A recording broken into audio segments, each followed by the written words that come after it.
бул жалган жасалма же чындыкка дал келбеген дегенди билдирет. Мисалы, сиз социалдык медиа аркылуу 20 жаштагы жибек аттуу кыз менен тааныштыңыз. Жолугушууга келгенде 35 жаштагы айым келип, сиз менен жибек болуп таанышкандыгын билдирет. Демек, жибек деген аккаунт бул фейк. Фейктер эмне үчүн тез таркайт? Фейк маалыматтар, аккаунттар кайсы бир адам, окуя же товар туурасында ой пикирди күчөтүү үчүн колдонулат. Ал адамдын эмоциясына таасир этип, боорору, жек көрүүңдүү сезимдер менен коштолот. Демек, мындай маалыматты көргөн адам башкалар билиши керек деген ой менен бөлүшүп баштайт.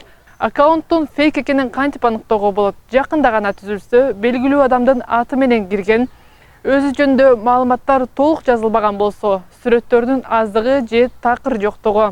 Сүрөттөгү адамдын чындыгында ким экенин аныктоо анчалык деле оор эмес. Айталы, сиз ошол эле биздин каарман жибектин сүрөтүн Яндекске салып көрүңүз.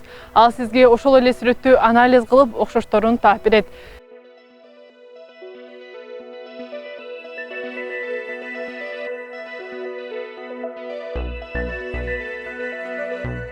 Белгилей кетсек, социалдык медиалар өздөрү дагы фейктерге каршы тынымсыз күрөшүп келет. Мисалы, ушул эле жылы Facebook компаниясы Кыргызстандагы жүздөгөн аккаунтту өчүргөн. Алардын басымдуу бөлүгү шайлоого байланыштуу болгон.